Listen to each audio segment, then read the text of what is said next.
දැන් අපි පුතේ ගමු.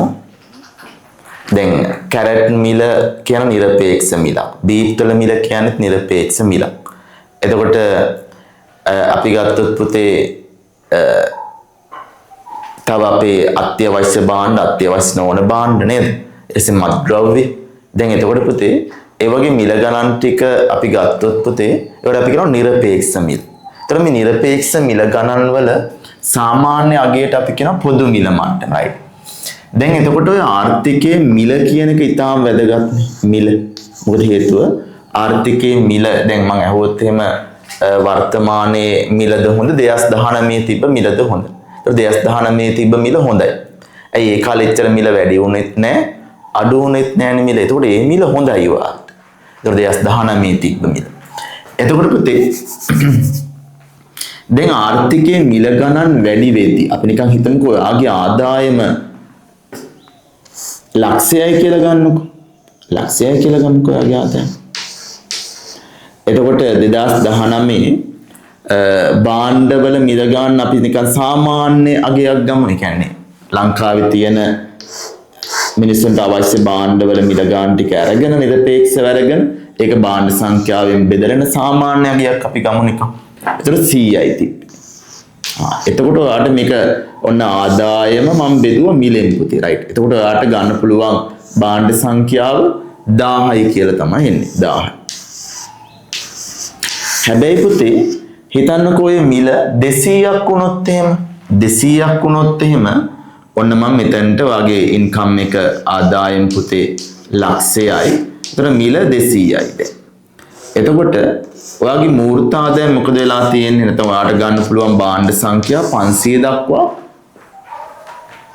අඩු වෙලා. ඒ කියන්නේ ඔයාගේ ආර්ථිකය පල්ලහැට ගිහින් තියෙන right. ඒතර පල්ලහැට ගිහින් තියෙන ප්‍රධානම සාධකය ඒවට බලපාලා තියෙන පුතේ මිල කියන සාධකය. මිල. එතකොට මිල කියන එක ඊතරම්ම වැදගත්. ඒ කියන්නේ රටක ජීවන තත්ත්වය අපිට හඳුනා ගන්න මොකද වෙලා තියෙන්නේ කියලා ආර්ථිකයට හඳුනා ගන්න ආර්ථිකයේ මිල ගණන් වල හැසිරීම අධ්‍යයනය කිරීම ඉතාම වැදගත්. ඒතර මිල ගණන් වල හැසිරීම අධ්‍යයනය කරද්දී අපිට මිල වැඩි වෙලාද අඩු වෙලාද කියලා ඔයාලට සරලව මම හදන විදිය සංකීර්ණ නැතුව මම මෙන්න මේ විදිය ඔයාලට කියලා දෙන්නම්. දැන් එතකොට සරල දෙයයි ඔන්න එක එක භාණ්ඩ වල මිල ගන්න. දැන් ආර්ථිකයේ තියෙනවනේ භාණ්ඩ. අපි හිතමු මම භාණ්ඩ කිහිපයක් ගන්නම් ආර්ථිකේ. ආර්ථිකයේ තියෙන ඔක්කොම භාණ්ඩ ගන්න බැරි හින්දා මම භාණ්ඩ කිහිපයක් තෝරගන්න right. එහෙනම් මම තෝරගෙන මොකරි මල්ලකට මේ භාණ්ඩ ටික දාගත්තා මම ඒක කරන භාණ්ඩ පැසක් කියලා right. ඔන්න පුතේ මම අවුරුදු කිහිපයක් සැලකිල්ලට ගන්නවා වර්ෂ. එතකොට 2021 අපි ගමු 2021. ඊට පස්සේ 2022 අපි ගමු 2022. 2023 අපි ගමු 2023. දැන් අපි භාණ්ඩ ටික තෝරගමු. අපි කියනවා භාණ්ඩ පැසක් කියලා. අපි හිතමු පුතේ අපි භාණ්ඩ ටිකක් ගම් වෙන මේ විදියට.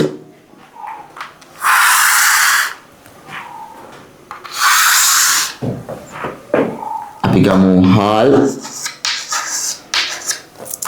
අපි ගමු පොල්. අපි ගමු පරිප්පු. ඊට පස්සේ අපි ගමු පුතේ තෙල්. හොල් තෙල් හෝ තෙල්. අපි නිකන් ගමු පුතේ මෙතනට ගෑස්. වැදගත් නේද? ඒතර භාණ්ඩ මම ගණන් දෙන 1 2 3 4 5යි right. මම පුතේ 2021 ඔන්න හිතනවා මම හාල් කිලෝ එක මිල 100යි මේක මිල 100යි මේක මිල 100යි මේක මිල 100යි right. දැන් එතකොට මේ මම දාලා තියෙන පුතේ 100යි මේ තියෙන නිරපේක්ෂ මිල. මොන මිලද? නිරපේක්ෂ right. දැන් මම මෙතන භාණ්ඩ 5යි නරන් තියෙන right. දැන් එතකොට මම මෙතන එන උත්තරේ මගේ 500 right. මම ඒක භාණ්ඩ සංඛ්‍යාව 1 2 3 4 5න් බෙදපුවම මට පුතේ ඔයාලට සංකීර්ණයි කියලා හිතාගෙන ඉන්න ලැබෙනවා පොදු මිල නැත්නම් සාමාන්‍ය මිල. සාමාන්‍ය පොදු මිල මට්ටම. එතන මෙතන මට හම්බෙන්නේ පුතේ 100යි. ඒ කියන්නේ 2021 පොදු මිල මට්ටම ඔන්න දැන් 100යි. 100. ඒ කියන්නේ නිරපේක්ෂ මිල ගණන් වල සාමාන්‍යගේ 100. දැන් පුතේ 2022ට මම යනවා 2022 110යි මිල. ඊට පස්සේ 120යි. ඊට පස්සේ පුතේ 130යි. එහෙම දාගමු 130යි. ඊට පස්සේ අපි දාගමු පුතේ 140යි. 140යි. ඊට 100. අපි දාගමු right. දැන් මෙතන එකතු කරාම 100යි 200යි 300යි 400යි 500යි. එතකොට 550යි 600ක් එනවනේ. 600. එතකොට එතනක් තියෙන භාණ්ඩ සංඛ්‍යාව 5යි. 5. එතකොට මට ලැබෙනවා පුතේ මෙතන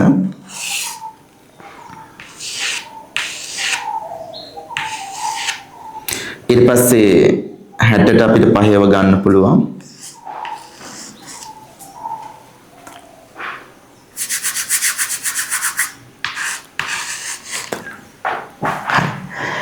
එතකොට දැන් බලන්න මේ පොදු මිල මට්ටම.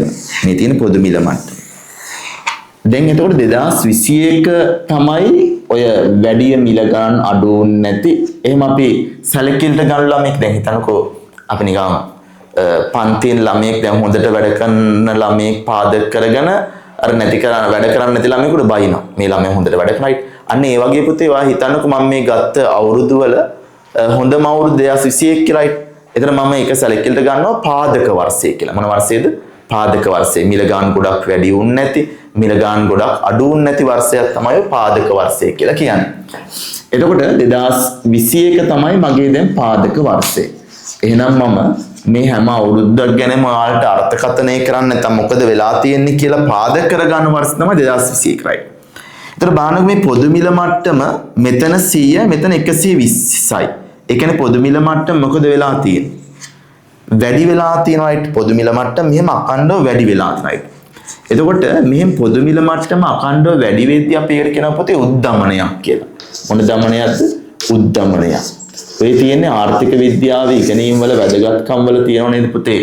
අර සාර්ථක චන්තදායකව හැදෙනවා. ඒ වගේම අර ආර්ථික සිදුවීම් වඩාත් හොඳින් තේරුම් ගන්න පුළුවන් right. අනේ උද්දමනය. ඒ කියන්නේ එතකොට මේ පොදු මිල මට්ටම අකණ්ඩ ඉහළ යාම උද්දමනයි. මේකේ අනිත් එක දැන් මෙවයි මිල ගන්න 90 වගේ වැටිලා මෙතන මට නිකන් 90 වගේ ආවොත් ඒක පාදක වර්ෂයත් එක්ක බලද්දී පොදු මිල මට්ටම අඩුවීමක්. ඒක මොන දමනයද? අවදමනය කියලා අපි කියන්නේ. එහෙනම් පුතේ පොදු මිල මට්ටම අකණ්ඩ ඉහළ යාම උද්දමනය, පොදු මිල මට්ටමේ අකණ්ඩ පහළ යාම අවදමනය. ඒක නෙමෙයි හොඳම සීන්. ඔය දැන් මිනිස්සු ඔය පටල ගන්න දෙයක් තියෙනවා. දැන් අපි මේ උද්දමනය කියන එක අපිට හොඳට තේරෙනවා. අවදමනයත් අවුලක් නැහැ කියමු right. තව සීන් එකක් තියෙනවා. දැන් හිතන්න 2023 මම දත්ත ටික ගන්නවා මෙන්න මෙහෙම ගන්න. දැන් අපි ගමු පුතේ 105යි මිල ගණනයි. ඊට පස්සේ මේකත් 105යි. අපි මේක ගමු 140යි. 140යි. 140යි.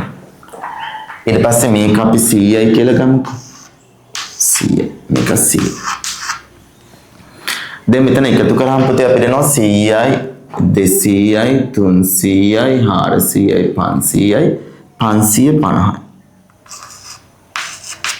500යි. දැන් මේකේ සාමාන්‍යයෙන් අපි ගත්තොත් පුතේ 550 බෙදන්නනවා කියනද? පහෙන්නේ 550 පහෙන් බෙදනයි. එතකොට බිඳුවයි නේද? 110යි. දැන් ඔයාලට පේනවද දැන් නිකන් උද්දමනයක්ද අවදමනයක්ද? උද්දමනයක්ද අවදමනයක්ද? ඔයාලට හිතේ නිකන් මෙතන 120 මෙතන 110 ආවුවා අඩේ පොදු මිල මට්ටම අඩු වෙලානේ කෙල වෙලානේ right. දැන් එතකොට මේක අවදමනය නෙමෙයි. දැන් බලන්නකෝ මෙතන 100ට 20ක වැඩි වීම. දැන් මෙතනත් බලන්නේ මෙතනට අනු right. ඒ කියන්නේ මොන වර්ෂයට අනුද right? පාදක වර්ෂයට අනු right. ඒතර මෙතන එන්නේ 110ක. එතකොට මතක තියාගන්න පුතේ මේ සීන් එක අවදමනේ නෙමෙයි.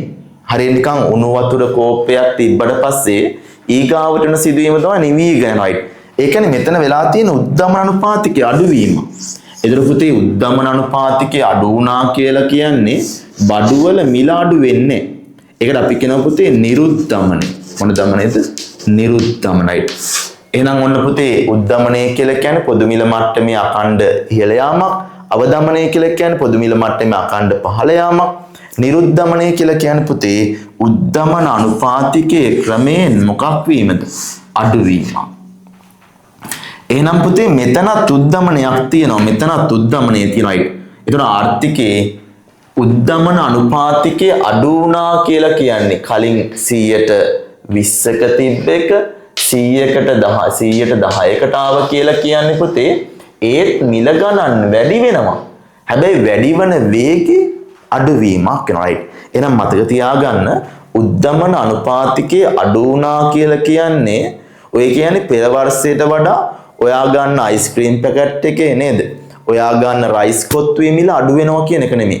ගිය අවුරුද්දේ වැඩි වුණ වේගයට වඩා අඩු වේගයකින් මේ අවුරුද්දෙත් right. ඒ කියන්නේ පුතේ උද්දමන අනුපාතිකයේ අඩු වුණා කියලා කියන්නේ මේ අවුරුද්දේ බඩු බිල මොකක් වෙනවා කියන එක අනිවාර්යයෙන්ම වැඩි වෙනවා කියන එක right. ඒකෙන්ද මේක අර සාමාන්‍ය ජනතාවත් තේරුම් ගන්න ඕනේ කාරණාව. ඒතර උද්දමන අනුපාතිකයේ අඩු වෙනවා කියලා